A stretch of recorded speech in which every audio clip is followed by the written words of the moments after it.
If we're in a dark space or we're sad, we're not in the word, we're not worshiping well, we're choosing to isolate, and we're having some hard days, it's often then that the devil reminds us of other hard days because he wants to keep us down. Don't be afraid of the dark. Be careful with stars. Not every light is gonna guide you, baby. Not every light is gonna guide you. So, Dr. Kathy, in a recent piece in Time magazine, Jessica Goudeau, she's the author of After the Last Border, Two Families and a Story of Refuge in America. She asked a challenging question in her piece in Time, really of her mom. She asks this, quote, "How can I keep from damaging my children by letting them hear these hard stories about our family? What if all they take away is the bad and they can't see the good?" End quote.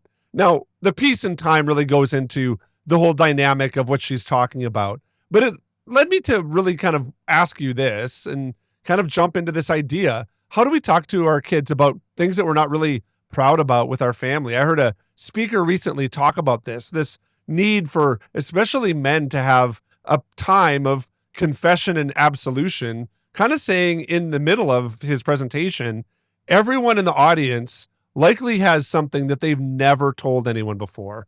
And I think as us, especially as men, and probably as moms too, I'm not a mom, so I don't really know, but I'm assuming this, there's dark things in our lives that we don't really like talking about.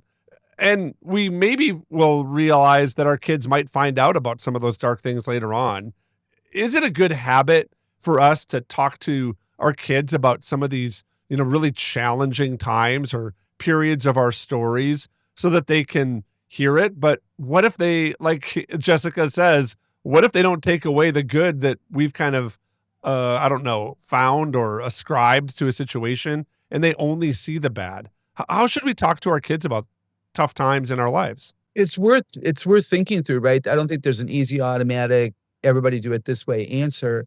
I would say that biblically, if you're raising your children in the faith of the God of the Bible, children are called to obey their parents and to honor their parents and to respect their parents. I wouldn't tell them anything that would cause them to disrespect and dishonor you. So I would ask not just their chronological age, but their character age. Are they capable of interpreting this correctly and understanding things like the cause effect? So if you're going to tell a story about your family and something tragic that happened, are you ascribing blame? Are you going to admit you're part of the problem? And why are you telling them now? Are you telling them now because you see them going down the similar path? And you're able to say to them, I have regrets. I thought that it would be fun. I thought it would be great to, disobey my parents. I thought I was above reproach. And whoa, this is what happened. And on my darkest days, I can go back there so quickly and I can still feel the penetrating eyes of my dad. And I was so sad to have disappointed him so deeply. And son, I don't want you to do that because it's not worth it. There's other ways to have fun. So again, why are you telling them? You're not going to tell them to make yourself sound like the cool kid on campus, I hope. And you're going to tell them when you feel like they're capable of learning something from it.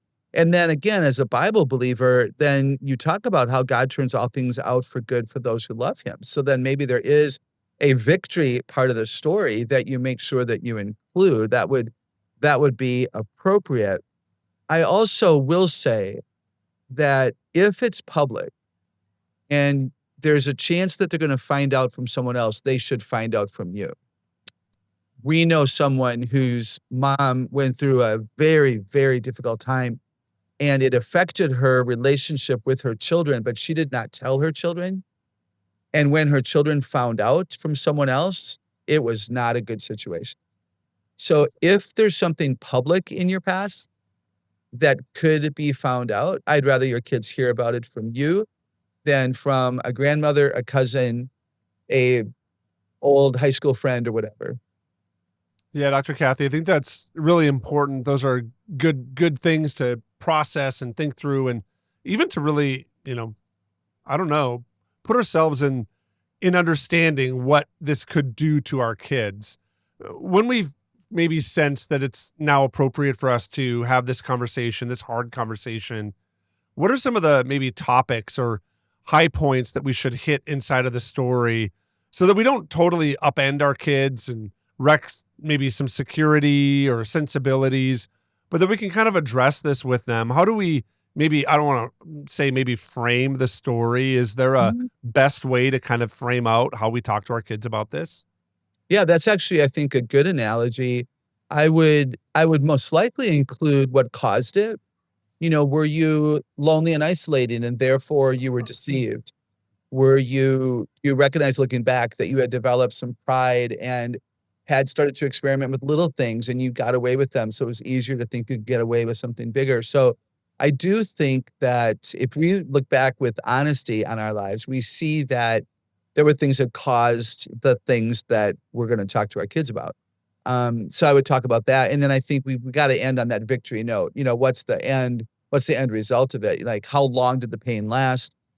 Did our relationships ever get fixed? If in fact our relationship went south because of decisions that we made, what kind of regrets do we have, and how have we processed those? And if the devil brings them back, it's not God that brings back those times. But like I said a few minutes ago, if we're in a dark space or we're sad, we're not in the Word, we're not worshiping well, we're choosing to isolate, and we're having some hard days, it's often then that the devil reminds us of other hard days because he wants to keep us down. So how do we handle that? The reminder. God doesn't remind us. God forgives and forgets, and it's not God reminding us. So if we are being reminded of a past sin or past hurt, then how do we process that? What do we say to the devil about that? I would include those kinds of discussions with the kids. Yeah, Dr. Kathy, I think that's helpful. To close, I kind of want you to help me walk through this a little bit more. I think I'm a time and a place person. I like to know where I'm going to have these conversations or how I'm going to walk through it, and I think we've kind of framed out maybe how to have the conversation. But is it important for us also to think through maybe time and place to do that? And how important is it for our kids, maybe inside of their smarts, that we do this? When somebody hears hard news, is it helpful to put them into a place or to frame it out in such a way that they're really, I don't know, maybe natural kind of in that environment, that they like to be around trees, so we're outside in the trees, or that they like to, be on a walk with us because their body's smart, so we would do it on a walk. Is it healthy for us to think through that and maybe, give us a little walk down of what you think might be some helpful places to put kids when we're having hard conversations based on their smarts? Yeah, that's really intriguing, and I would certainly agree. When we're gonna talk with kids about hard stuff and even really good stuff, we want them to understand what we're saying and remember what we're saying, and so if we can give them the environment that's going to be most positive for them, then it's a win-win. So, word smart kids love thinking with words and might actually be most comfortable at a desk or a table in a straight back chair, kind of because that's their environment. I'm certainly very comfortable at a desk. So you and I have had meaningful conversations about important ministry work at, tables and chairs, and that's just a comfortable place for us to hang out. Logic smart kids think with questions. They're gonna want time and space to ask sometimes deeper questions. Sometimes quiet will be good for them. The lack of distractions so that they can get all of their thoughts out. Logic smart kids will have lots of ideas and are gonna wanna be heard over time. Quiet might help with them. Picture smart kids, they think best when they're allowed to doodle. And I see it everywhere I go, adults all the way down to children, if they're allowed to knit while I speak or doodle while I speak, or there are some kids that listen to me and they have tattoo pens and they actually tattoo themselves with beautiful art and they listen brilliantly. So if I were talking to a kid or a teen or a preteen about hard stuff and I knew that this kid was picture smart and loves to knit, I say, hey, bring your knitting needles and your yarn. Let's go over to the park bench, or again, paper and doodling pens might be good. For music smart kids, music in the background, possibly. Another way to process with music smart kids, which could be really profitable, is let's find a song that expresses what our heart is feeling. And if you and your kid were to search your Spotify list as an example to find a song that includes something relevant, what a deep conversation you would have as your son describes, no, that's not quite right. Let's keep looking. Body smart kids, like you were describing, they want to move. They think best when they move. So it could be simply going for a walk. It could be a rocking chair or a swing. Friends of mine in Colorado Springs in their backyard have a huge swing that goes back and forth that fits probably 4 people, and they've told me about the meaningful conversations they've had there with their children because of the freedom and that's also good for nature smart kids who wanna feel the breeze on their face. People smart kids think well with other people and will just wanna have a conversation with you, probably won't wanna have it timed. They will want some freedom in that. They will need the freedom to speak up without quick judgment and the need to listen to you. So any environment that would create that would be good. And what I think of for self-smart kids, these are the kids who think deeply inside of themselves.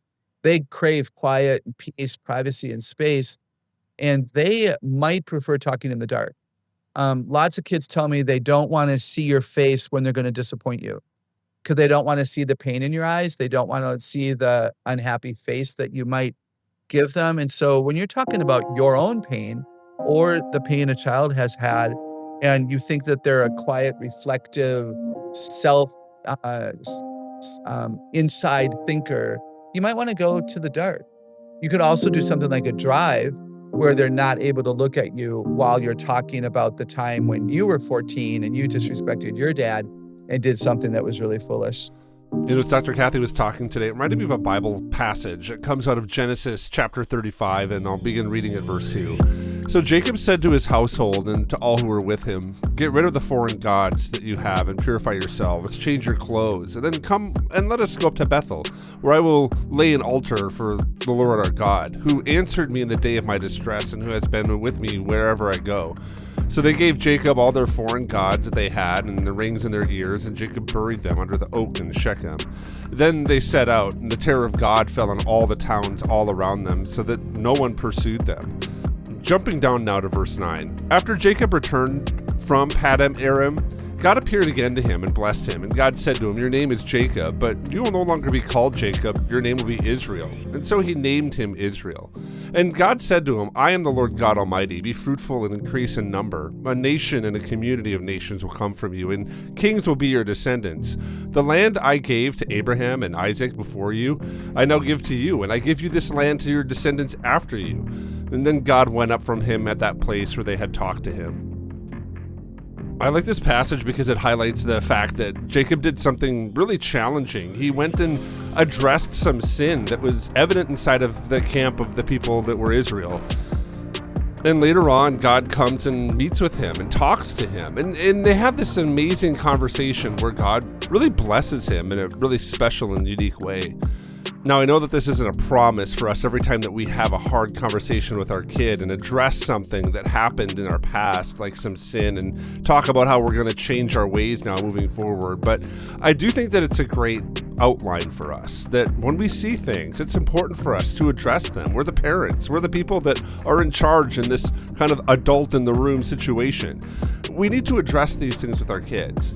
But I think what we find is that when we do that, it helps them. It helps give them a sense of who they are and what we're doing here. It gives them also a sense of security, that we're going to address things that are challenging, that are dark. And it helps them understand that they can come and talk to us when we have these situations, but then also inside the middle of that, that we're people that seek justice and we want to do what's right. And I think doing that can really be a bright light that shines and cuts through some confusion, darkness, and maybe even some challenges that our kids are facing. Let's talk to them about some tough times in our lives and what the Lord has done. And in that, have some really important conversations even about where we're at today and maybe habits, attitudes, practices that we need to change in our families now. I want to thank you for listening to the Celebrate Kids podcast, this daily segment, Facing the Dark. On behalf of Dr. Kathy Cook, my name is Wayne Stender. Thanks for listening, and we're looking forward to spending the week with you here and seeing you here again tomorrow.